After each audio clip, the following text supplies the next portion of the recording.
Let's go. Another one. I'm making up to you guys. Pay time off number 10. And my mic arm is slowly lowering as I'm recording. So I'm going to make sure I remember all this going on here.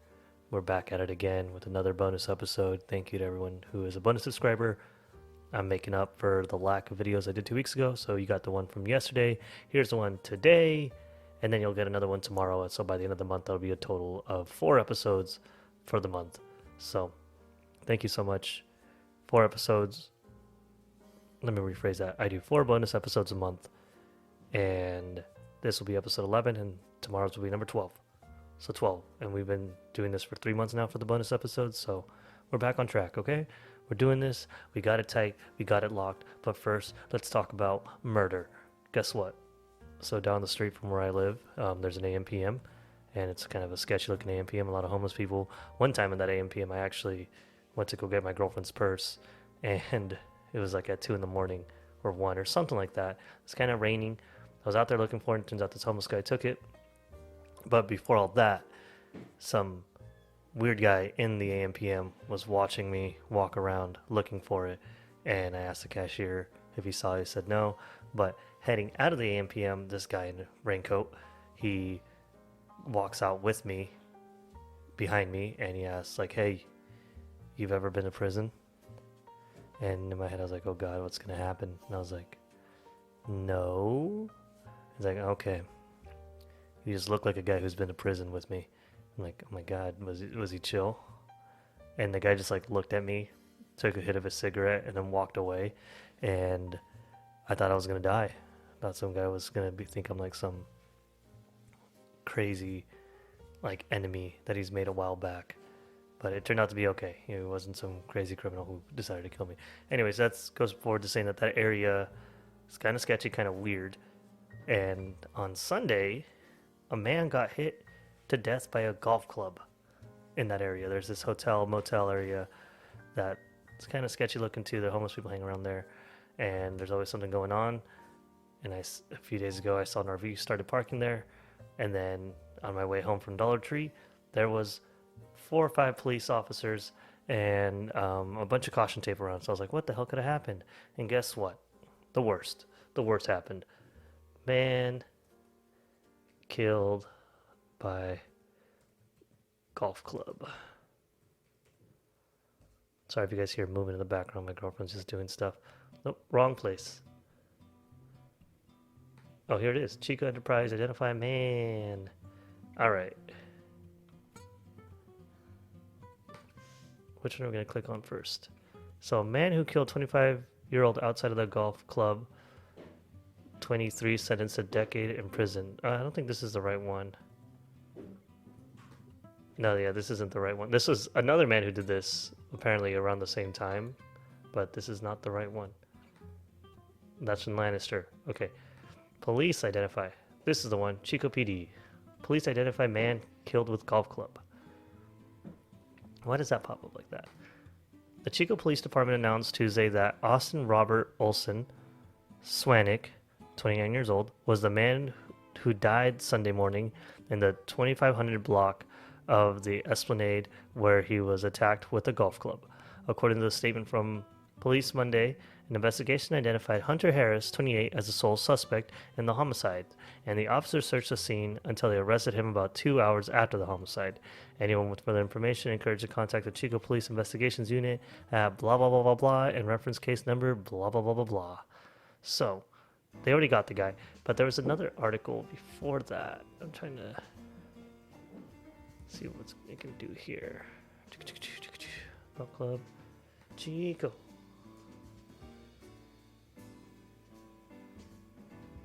Let's see. Man accused of killing. So there's a little. Oh, there it is. Haha. There's the RV. It's still there. So I don't know if that guy came in the RV or something. But the suspect connected to Sunday's deadly golf club attack will be in court for his arraignment tomorrow. District Attorney Mike Ramsey said Hunter Harris, 28, will be in court at 3 p.m. for his arraignment. Ramsey told Action News Now that the district attorney's office will be filing murder with use of a weapon. Ramsey said the suspected club that Harris used was a putter. Harris is accused of murdering Austin Robert Olson Sandwick. The incident started around 8:30 a.m. Sunday. Police were called to a fight in an apartment near the Regency Inn in the 2500 block of the Esplanade. The caller said a man was hit on the head with a golf club and that there was a fight. The victim was pronounced dead at the scene. 2 hours later, Chico police were called to a disturbance on the other side of town in South Chico. Police arrested the person they believed responsible for the deadly golf club attack, Hunter Harris. Police said they had been looking for Harris for about 2 hours and he left the homicide crime scene. So not only did he kill this man, but then he went to the other side of town and was causing a ruckus over there and he got caught. So what was going on? I don't know who Hunter Harris looks like, but I looked him up on Facebook. Facebook. Hunter Harris. And I heard a rumor that he is from like the Paradise Magalia area. And so I found 3 Hunter Harris profiles that have to do with close to Chico, California. Here's one in Chico. Hunter Harris. Buff looking dude. Is that the right one? I don't know. Oh, don't do that. Then we'll go back. Another Hunter Harris. Is it the same buff looking guy? Kinda. Well, let me zoom into that. Then we have the third Hunter Harris. And they all look about the same here. He looks muscular and toned. So I'm thinking it's the same guy with just 3 different accounts. But the rumor was that this guy is connected, I don't know if it's true, to a biker gang up in the mountains. And the guy that he killed was also part of a family who's in a different association. So what might happen here is that we might see a war between these 2 families, the Olsen family and the Harris family. Don't know how accurate that is, but if that is the case, we're in for some crazy stuff going on. We most likely won't see it, for sure. It might be hidden stuff, but it just reminds me about the place Cohasset that's north of here. That's pretty freaking sketchy for a lot of people. There's a lot of stuff that goes on there that is never really talked about. Let's see if we can find some things. Cohasset, California murder. Authorities announced on Tuesday that Brian Walsh will be charged with murder of his wife, missing Cohasset woman Anna Breach. Is this the same Cohasset person? Let's see here. No, it might not be the right place. California, yeah, videos of Cohasset, California murder. Huh. Let's see. This might be the right one. Why does it keep doing that? There we go. Oh, of Cohasset. Where is the right Cohasset that it's telling me? It's not the one from Chico. Let's see if we can find something else on it. Cohasset, California. No, not the murder. Get that off of here. Just Cohasset, California. Okay, this is Cohasset, California. Up here, north of Chico, middle of nowhere. It's really tiny. Let's see. There's not much on it.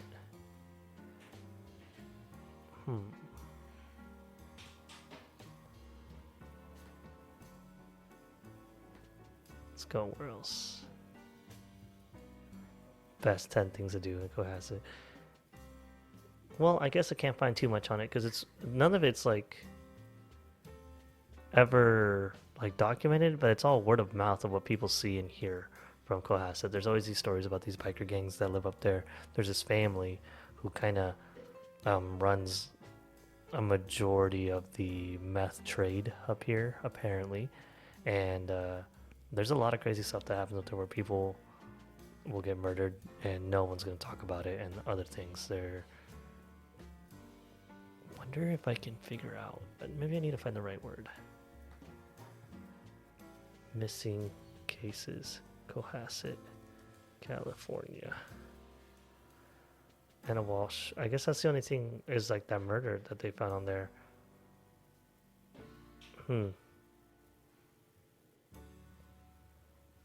Let's see. California Court Records. Full name, California address. No. Oh, not my name. Don't want that. I guess not. But anyways, let's hope that doesn't happen. Let's hope there's not some crazy thing that happens with all the families together. But while we are on the topic about murder, I want to look up something that one of the students I work with mentioned. Because we have a student that I work with that hates Shrek so bad. Like, he hates the thought of Shrek, he hates the sound of Shrek, he hates the green of Shrek. And another student was like, what if there's Shrek murders? Have you looked any of those up?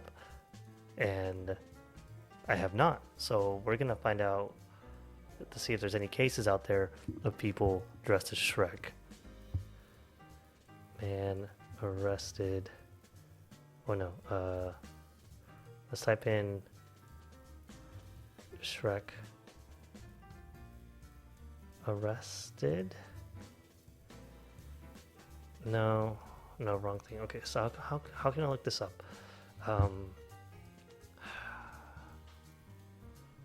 Man dressed as Shrek commits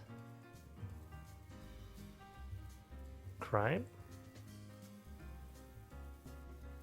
Well, I guess there's this. 10 serious crimes committed by men in silly costumes.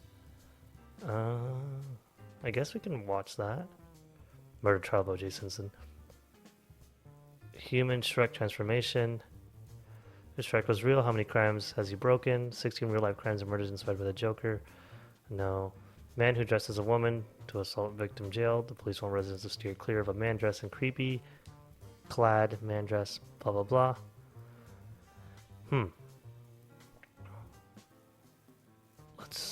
Let's see if there's any serious crimes in silly costumes.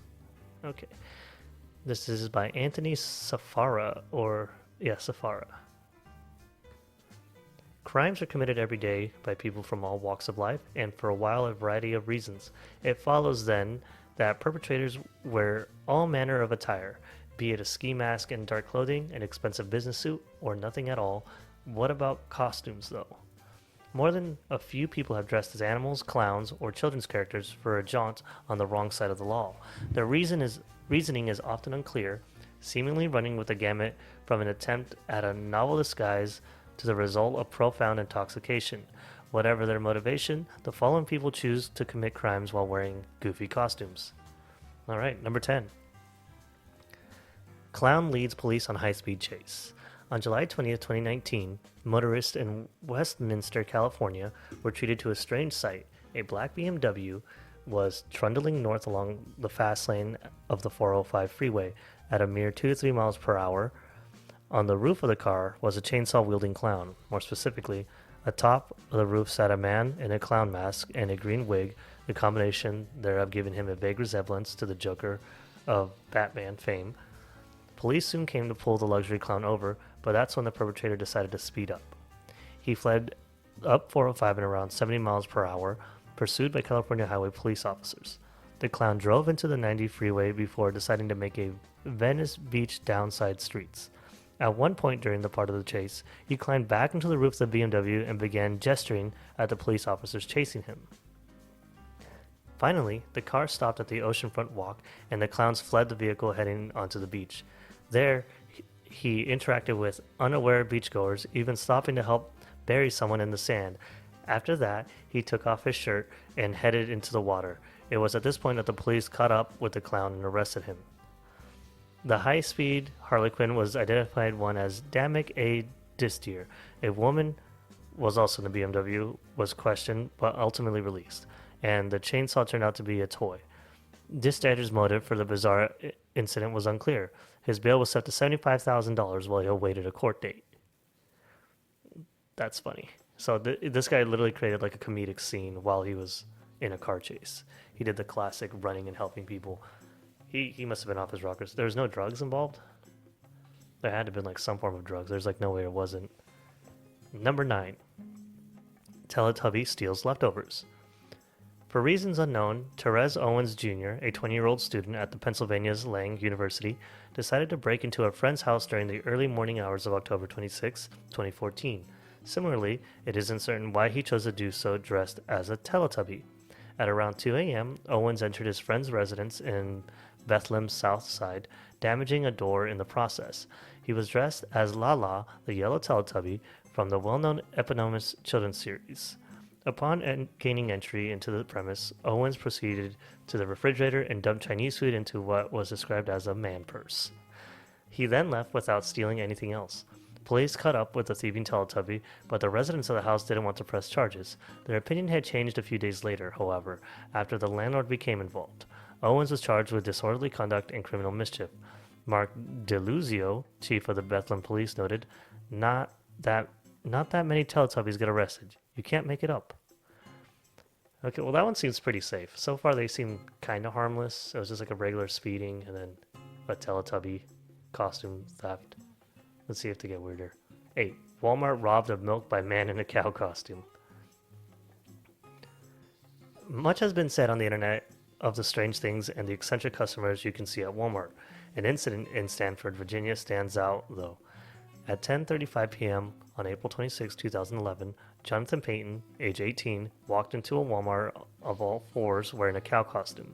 He obtained a shopping cart, rose to a bipedal stance, and headed into the grocery area. The cow-suited shopper pushed the cart of milk and loaded 26 gallons. Then Payton simply rolled the cart out of the store, possibly unaware that his entire visit has been documented on surveillance cameras. There's no way he didn't know. He didn't go far. It was soon reported that a man in a cow suit was trying to give milk away outside the store. Payton apparently had a few takers, though, and abandoned the milk in the parking lot. He fled the scene and ditched his cow costume. He still didn't go far. A manager at Walmart had called the police, and a deputy had come to take the report. Afterward, he received word of a disturbance at a McDonald's just across the street. At the McDonald's, the officer noticed a man who looked a lot like a cow-suited shoplifter he'd just seen on the video. He brought Payton back to Walmart. There, the latter was positively identified as the thief. Payton was charged with stealing roughly $92 worth of milk, and his cow costume was recovered as well. Okay. Sorry. So, milkman steals milk.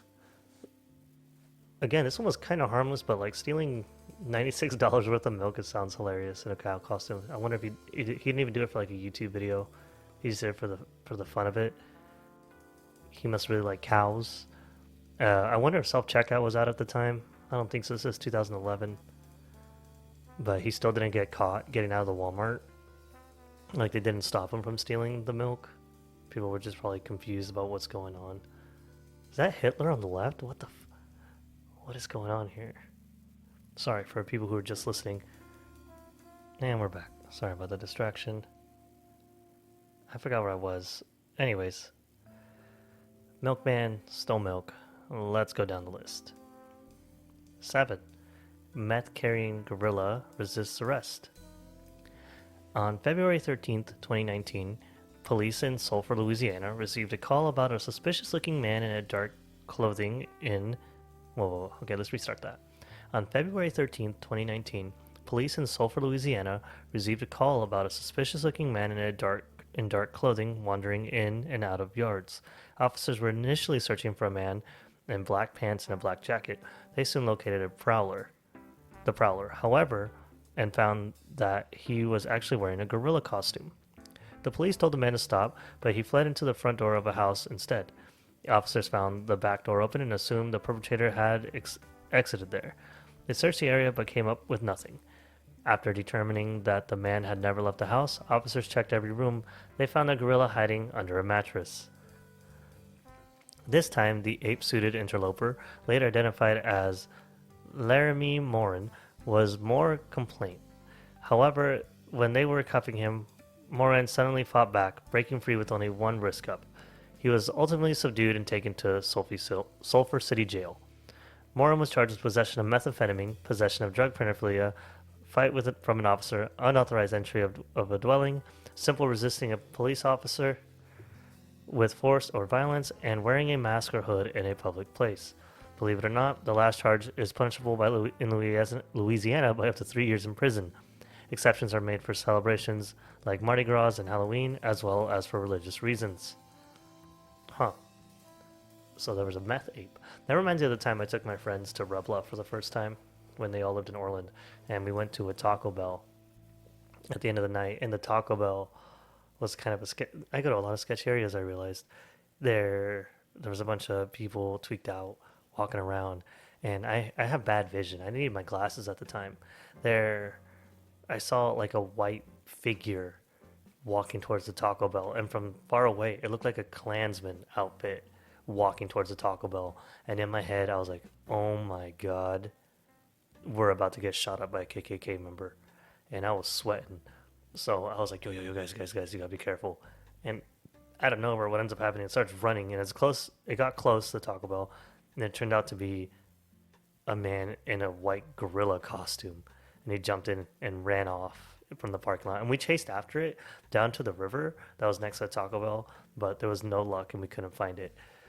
But I wonder if he was hopped up on meth as well, probably being from Red Bluff. Anyways, let's go on to the next subject over here. Number 6. An elf off his shelf. Chances are you've heard about the elf on the shelf. The little guy is placed somewhere in the home, and children are told that he's watching them and will report on their behavior to Santa Claus. Opinions on the Yuletide voyeur vary greatly. Let's say that again. Opinions on the Yuletide voyeur vary greatly.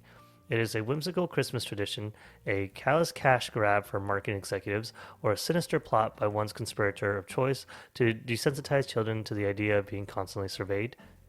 This is a question that Brian Chellis was in no condition to answer one night back in 2014. Around 3:30 a.m. on December 19th that year, a Riverdale, New Jersey police officer was called to a target to investigate a suspicious vehicle. Sergeant Pat Harden came upon a gray Toyota van parked near the department store's loading dock. The van's headlights were on, its engine was running, and music was blasting from inside. Approaching the van, Sergeant Harden observed Chellis, 23, passed out behind the wheel. Chellis was wearing an elf-on-the-shelf costume, and an open beer can was present in the vehicle. Harden woke Chellis up and promptly received a face full of beer breath. He ran a soothed elf through several field sobriety tests, which the latter presumably failed, before taking him to the police station, where a breath test was administered. Giles was ultimately charged with careless driving, driving while intoxicated, and possession of open container of alcohol in a motor vehicle. Well then. Sounds like it was just like a rough Christmas. That was a good point that the guy made up here. I thought it was hilarious. Is it a whimsical Christmas tradition, a callous crash grab by marketing executives, or a sinister plot by one's conspirator of choice to desensitize children to the idea of being constantly surveyed? That's a posing question right there of like conditioning to our children. That's kind of scary. I don't want to think about that, but it is what it is. Number 5, drunken Care Bear brawls with homeowner, realize he's in wrong town. During the early mornings of October 29, 2017, a Des Moines, Iowa homeowner was cleaning up after having hosted a Halloween party. In his driveway, the homeowner found a Care Bear passed out in his truck. Cody Schaefer, age 30, was snoozing away in a Grumpy Bear costume. Grumpy Bear lived up to his name once the homeowner woke him up. A physical altercation ensued, forcing the homeowner to retreat inside his house. The homeowner locked his door, but the apparently enraged Schaefer managed to kick it open, breaking the lock. At this point, the young characteristically violent Care Bear was tackled and held down by the homeowner and a friend. They were able to keep Schaefer on the floor until the police showed up, though both sustained minor injuries. Schaefer was found to be rather drunk, blowing a .179, more than twice the legal limit for driving. In his defense, he claimed that one of his drinks had been spiked with drugs. He was also reportedly thought he was in Burlington, Iowa, which is a different part of the state than Des Moines. Burlington is in Des Moines County, but the city of Des Moines is in Polk County. Schaefer was charged with first-degree burglary and second-degree robbery. Damn. Maybe he was spiked. Maybe he did just have a bad time and he got freaky. Number 4, fairy break man's law. Fairy breaks man's law. Oh, man's jaw. Number 4, fairy breaks man's jaw. It comes to no surprise that costume criminal activity is more common around Halloween. Amid the petty mischief and drunken antics, however, are more consequential infractions, such as the case in Auburn, Alabama in 2018. Roughly 4:30 a.m. on November 1st, an unidentified 18-year-old was walking near the Auburn University campus when, for reasons unknown, a man dressed as a fairy came up and punched him hard in the face, and then ran off. The 18-year-old was taken to the East Alabama Medical Center. There it was found out that the victim's jaw had been broken. The police were notified and an investigation ensued. On November 7th, 19-year-old John David Wood, a resident of Auburn, was arrested for the attack. He was positively identified as a man who punched the victim. He was positively identified as a man who punched the victim. Wood was charged with felony second-degree assault and locked up in the Lee County Jail on a $25,000 bond. So that guy was just being a dick. There's just a lot of assholes out there, guys. Don't get caught up with one of those, or don't become one of those either. That's not good. Imagine just getting your jaw broken for no fucking reason. Number 3, we're almost done. Clown hair, don't care. On the evening of February 6, 2016, a Jefferson County, Alabama deputy was flagged down by a passing motorist. The concerned citizen had just witnessed a red Ford SUV lurking and weaving all over the road. The deputy soon caught up with the loopy Ford and pulled it over. At the wheel, he found a tipsy clown. Joel Allen Sloan, age 51, was clearly quite drunk. He claimed that he'd only had a few drinks at a nearby restaurant. It remains uncertain what Sloan's definition of a few was. The drunk driver provided no explanation for why he was dressed as a clown. Sloan was arrested, and it turned out that he also had an outstanding felony warrant for theft. Despite his troubles, when someone at the station decided to photograph the clown in custody, Sloan smiled for the camera. Of the incident, Chief Deputy Randy Christian said, "I thought I had, but obviously I haven't seen it all." Yeah, I wonder if there's going to be a guy in a banana costume eventually doing something crazy. I don't know. 2, spaghetti sauce arson. I like that. That sounds like a movie. Don't mind this guy on the left just going freaking crazy. How'd I get that out of here? That's annoying. I don't want to click. No, I don't want to click on that. Okay, let's continue with the story. An unmanned Deland, Florida man had dated both John Silva and Derek Irving at 2 different points. What? Oh, okay, let me reread that. An unnamed Deland, Florida man had dated both John Silva and Derek Irving at different points. These relationships presumably didn't end well, because the two tried to rob the man and burn his house down, and one of them donned the bull costume for the heist. At around 7 a.m. on March 13, 2018, the man called 911, fearing a break-in. His home security cameras had detected motion, and he saw that one of the cameras had been covered with a towel. Indeed, Silva, 28, and Irving, 36, had broken into the house. They stole several items, put a pot of ragu spaghetti sauce on the stove, and placed a washcloth near the burner, hoping to start a fire. Irving participated in the burglary and arson while dressed as a bull. A Volusia County Sheriff's deputies approached the victim's house. They saw a red Lincoln Navigator fleeing the area. They stopped it. Silva and Irving, the latter still in the costume, claimed they just had been picking up some of Irving's clothes. The TV, air conditioning unit, vacuum cleaner, and space heater in the back seat told a different story. An empty jar of ragu was present as well.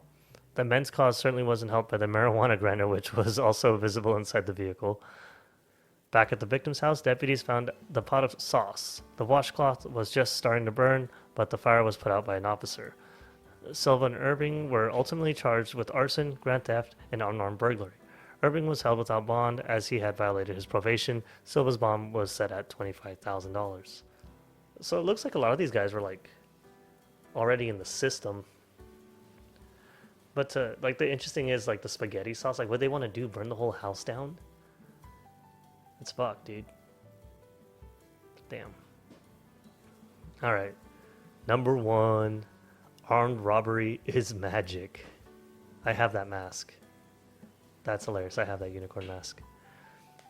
On the morning of March 16, 2019, Jacob William Raji, age 28, set out to rob a convenience store in Baldwin, Maryland. A small community not far from Baltimore, he presumably knew surveillance cameras would capture the incident, so he needed a disguise. He chose a pink and white unicorn costume.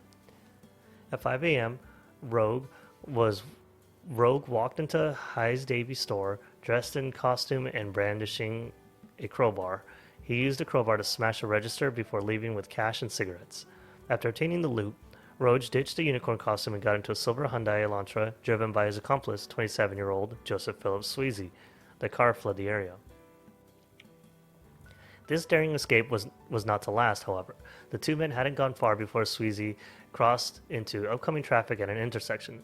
As a result, the car managed to make contact with mailboxes, a Baltimore gas and electric pole, shrubs, and a boulder before finally hitting a tree.